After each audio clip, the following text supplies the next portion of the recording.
we will get into the demographic and employment comparison for Egypt versus UK. For the total population, Egypt has around 111 million, while the UK has about 67 million. Although Egypt has more people, this doesn't mean their economy is stronger. Economic strength depends on output, which is GDP, not just how many people live in a country. For their labor force, Egypt has labor force at around 31 million, while the UK has 34 million. This shows that the UK has more active workers even with a smaller population. It means that the UK has higher labor force participation, which helps increase productivity and economic growth. For their unemployment rate, Egypt's unemployment rate is at around 7.5%, but the UK has only 4.2%. A lower unemployment rate in the UK shows a stronger and more efficient labor market. In Egypt, a higher rate means more people are willing to work, but they cannot find jobs, which is a sign of labor market failure.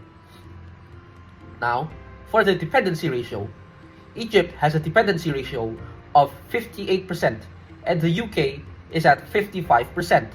This tells us that more people in Egypt depend on each worker, such as children or the elderly. A high dependency ratio puts pressure on working people, which can slow down the country's economic development.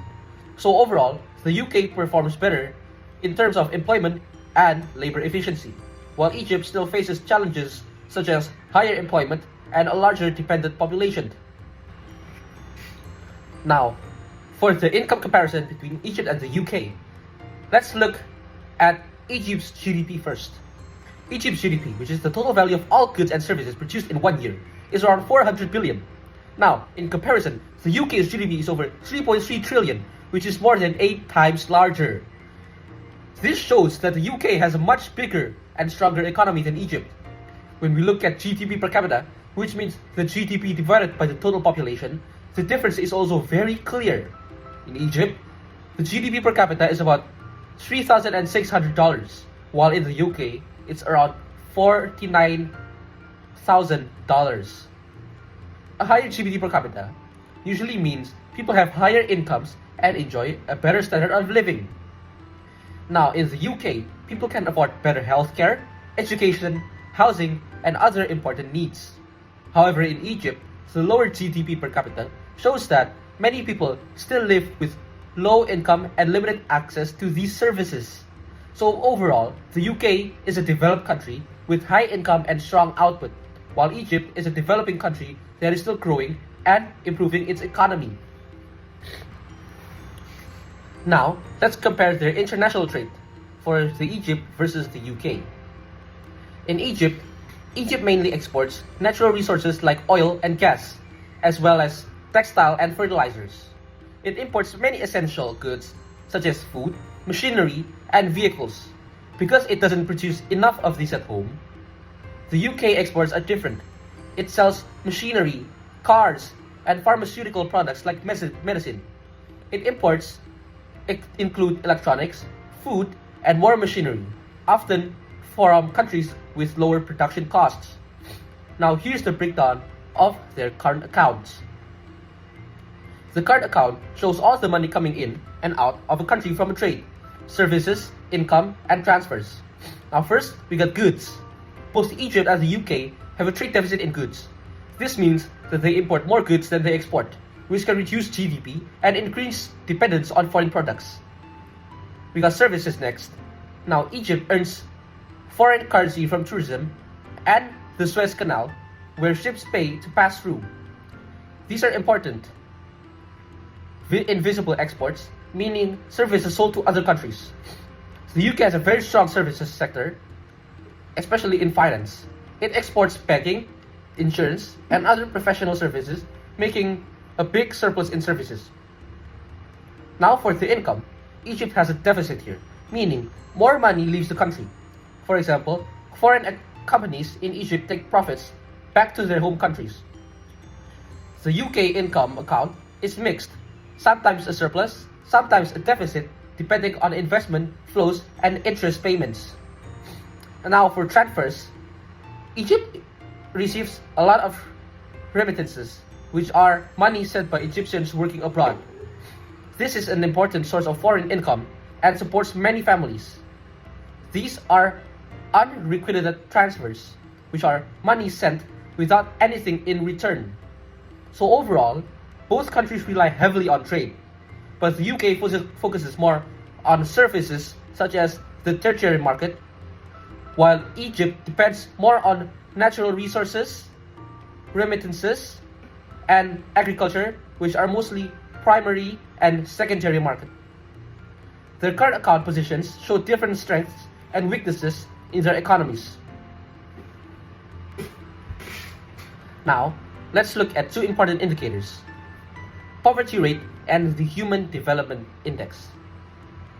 In Egypt, their poverty rate is about 29%, which means nearly 1/3 of people live below the poverty line. In the UK, the poverty rate is very, very low, at around 18%. A high poverty rate shows that many people have low income and cannot afford basic needs such as food, housing, or healthcare. This affects the economic development because poor people have fewer opportunities to improve their lives.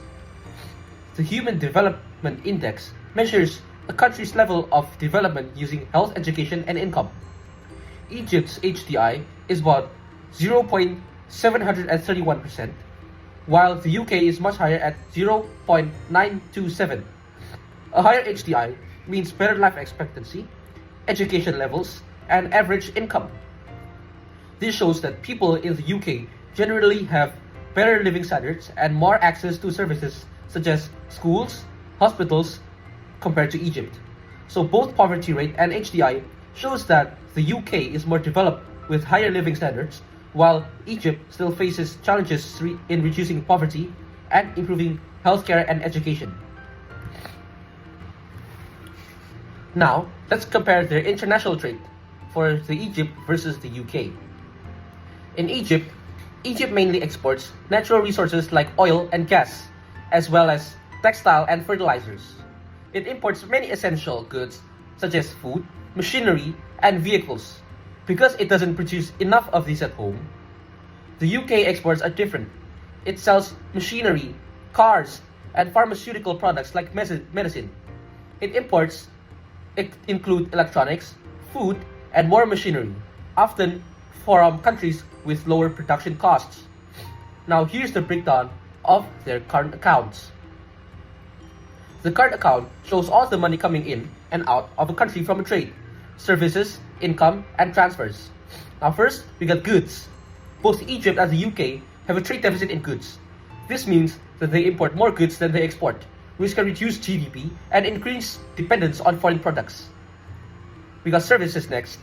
Now Egypt earns foreign currency from tourism and the Suez Canal, where ships pay to pass through.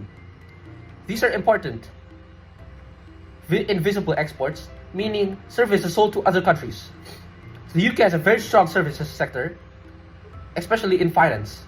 It exports banking, insurance, and other professional services, making a big surplus in services. Now for the income, Egypt has a deficit here, meaning more money leaves the country. For example, foreign companies in Egypt take profits back to their home countries. The UK income account is mixed, sometimes a surplus, sometimes a deficit, depending on investment flows and interest payments. And now for transfers, Egypt receives a lot of remittances, which are money sent by Egyptians working abroad. This is an important source of foreign income and supports many families. These are unrequited transfers, which are money sent without anything in return. So overall, both countries rely heavily on trade, but the UK focuses more on services such as the tertiary market, while Egypt depends more on natural resources, remittances, and agriculture, which are mostly primary and secondary market. Their current account positions show different strengths and weaknesses in their economies. Now, here are two government policies to improve development in developing countries such as Egypt. Now, in Egypt, the government has already applied these two policies to improve their development and stimulate their economic growth, which are increased import tariffs. Egypt raised import tariffs on mainly non-essential products such as luxury items, electronics, clothes, and furniture. And they have also increased its minimum wage. Now, Egypt's National Council for Wages announced that an increase in the minimum wage for private sector workers to Egyptian pounds 7,000 per month. This policy aimed to improve living standards and aim amid rising inflation and economic challenges. Before I get deeper, I will explain what is a tariff. A tariff is a tax on imported goods. This means that when goods are brought into Egypt from other countries, the government adds extra costs to them. This makes imported goods more expensive, so people and businesses may choose to buy local products instead. Now we will talk about the aims of tariffs. The aims of tariffs are 1. To protect local manufacturers. Tariffs help Egyptian businesses by making imported goods more expensive, so people tend to buy more local goods because they seem cheaper. Number 2. Tariffs reduce import dependency. Egypt won't rely too much on other countries for goods. And number 3. Tariffs save foreign currency. Egypt can keep more of its money and not spend so much on buying goods from abroad, which will save its forex, which is foreign exchange rate. Now, the positive impacts are that Egypt will have increased economic growth. If more people buy local products, businesses in Egypt may grow and produce more. This increases their GDP, which is gross domestic product. 2. Stabilizing the Egyptian pound. As I said earlier, if Egypt imports less, it doesn't need to exchange as much money for foreign currency. This helps keep the value of the Egyptian pound strong. Number 3 is reducing unemployment. As local businesses grow, they will need to hire more workers. Now, this helps reduce unemployment in the country, which could also have a rise in GDP and its HDI. However, there are also negative impacts. The first negative impact is reduced customer choices. People in Egypt will have fewer goods to choose from. Some products from other countries may not be available no more due to its lack of availability. Number 2 is higher costs for raw materials. Some Egyptian businesses need to import raw materials because the raw materials that they are using is not found in Egypt. Therefore, tariffs make these more expensive so that the total cost of production increases, which may put the business out of business and might have caused unemployment. Now, number 3 is risk of inflation. Now, if goods become more expensive for both the business and consumers, prices in general may go up, which will cause cost push inflation. Now, in the short term, tariffs can help Egypt's economy by growing local industries, creating job opportunities, and protecting the forex for the Egyptian pound. However, in the long terms, they will face problems such as local firms, which may not improve because they don't face competition. So, if they're not competitors, they cannot improve because they cannot compare their products with other competitors. And consumers pay higher prices, and other countries might respond with trade barriers on Egyptian exports, therefore making it harder for Egyptians to export to other countries. So, while tariffs can be helpful, they could be replaced with other policies which aren't as harmful, such as training workers, which are supply-side policies, helping businesses becoming more efficient using government, and improving technology. Now, to sum up, tariffs could help protect the local economy and create jobs. But when wrongly used, they could also raise prices and limit their choices. The government must balance the benefits and its drawbacks carefully. Now, for minimum wage. The aims of increasing minimum wage is number 1, to reduce poverty. many workers in Egypt earn low wages. If the minimum wage is increased, they will get more income, which helps them to escape poverty. And 2 is to improve living standards. With higher wages, workers can buy better food, live in better housing, and pay for health and education. Now this improves their standard of living. Third aim is to increase GDP. When people earn money, they usually spend more. This increases consumer spending, which is a part of aggregate demand, and where aggregate demand, GDP also increases. For positive impacts, Egypt will have reduced poverty, which means workers with low wages will have more money to spend on basic needs such as food, clothes, and shelter. This helps to reduce absolute poverty in the country. Now, the second impact is that HDI is improved. The Human Development Index looks at income, health, and education. If people have higher income, they can afford better healthcare and schooling, which improves Egypt's HDI. And economic growth. When wages increase, people spend more. This raises aggregate demand, which can lead to economic growth. Businesses may produce more and may hire more workers in the short term. However, there will be negative impacts, such as risk of unemployment.